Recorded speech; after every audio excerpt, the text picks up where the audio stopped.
So I've been trying to work out what's wrong with Mr. Alternator. You can buy parts for these, so I thought that perhaps I could fix it really cheaply. So taking it apart is actually pretty easy. I've tested the rotor, and it does create a magnet when you put power to it.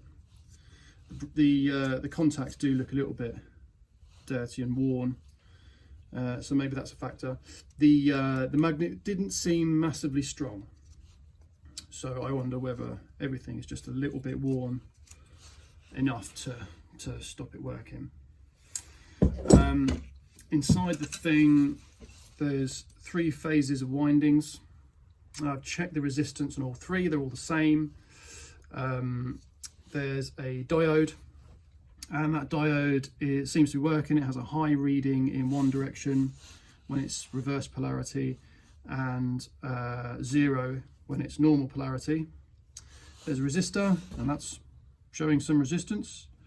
I cleaned up all the contacts, which they all look pretty dirty and rusty, but that hasn't helped. We've got brushes here. Brushes are fine, they're not massively worn.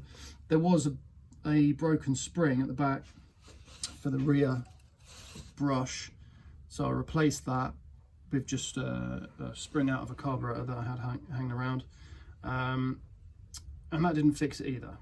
So I'm at a bit of a loss. If I was to just randomly replace parts, I'd quite easily clock up the cost of a refurb unit, which is about, well, once it's here and all the duties paid, 75 quid. So for 75 quid and waiting a few days, that's what I've done. So while I'm waiting for my top hose to arrive, I thought I'd have another go at this, these holes in the floor pan. I didn't actually put any of the footage from making these in these patches in a vlog, so you may not know about them. Essentially, I cut out 2 big holes and welded, quite crudely welded in a couple of plates. You see this top one? I didn't quite go high enough, and I've blown through, and there's a bit of a hole. So what I'm going to do is just cut out another rectangle like that, put that over there, and I'm going to have to do something with this little hump here. This isn't going to be the easiest thing to fabricate, especially for a man of my skill level, but what I've got is a plate like that, so that's going to go over like that. I'm going to tack it, and I'm just going to hammer it over there already, and then I'll cut out what's there.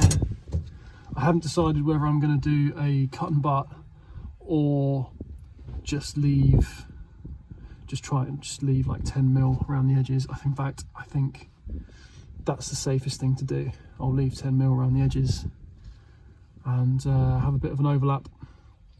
I will do these floor pans at some point, but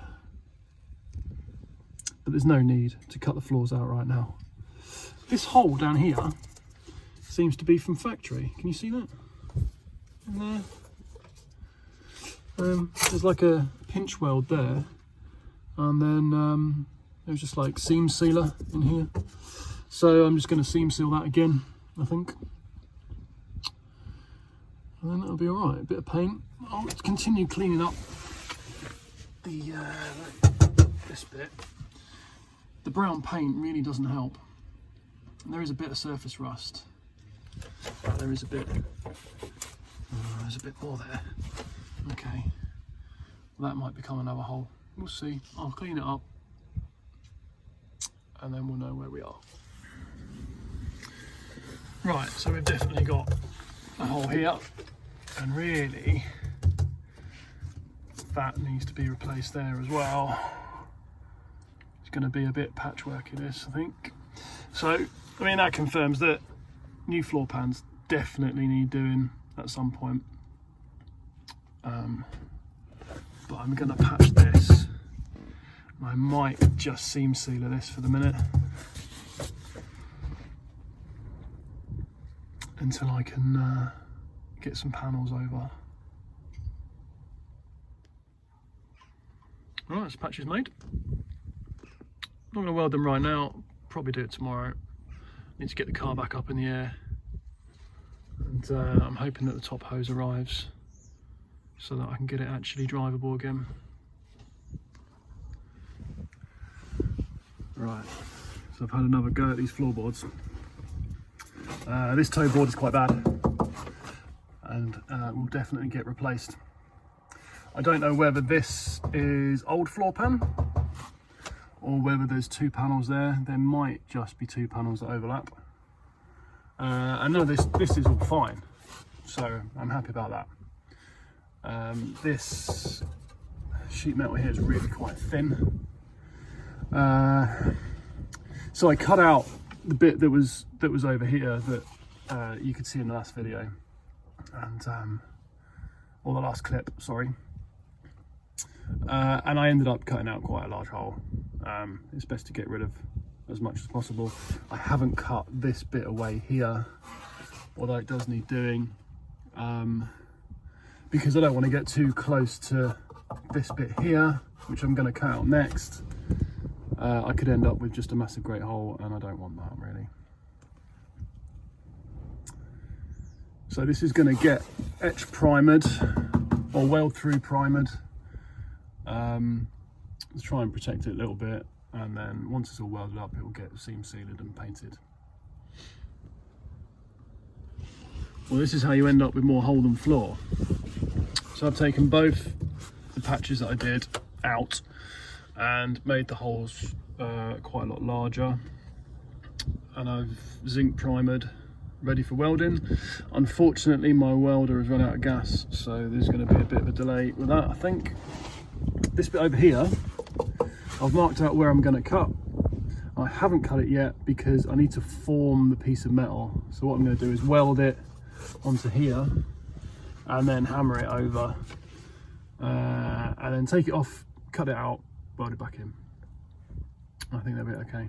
And also I found the grommet for the speedo cable, so I'm quite happy about that. And I think that'll be a reasonable job once it's done. It's a shame I can't weld it today, but got to wait for some gas. Another little job I've started. I am trying not to start all of the jobs and only half do them, but I have started this one. So the this is the dashboard, sort of instrument cluster cover bezel fascia, and obviously I'm not a fan of the wood trim anyway, and it's knackered. All the lacquer was peeling off, so I've got rid of the lacquer, sanded it down. I was wondering what to cover it with. I've got a couple of samples. I think that's supposed to be silver and is just way too light. That one is black and doesn't really do much for me. I might as well paint it black if I'm going to do that. So I've got these. It's like a nice grain on them, brushed type grain. Got the grey and the dark grey. I'm leaning towards dark grey at the minute, but let me know what you think. This grey seems to change colour in the light, which you might be able to see. I painted this this part of it as well, so I just need to buy whichever one of these wraps that I'm going to use and then put it back together. Let me know in the comments which colour you think I should go for.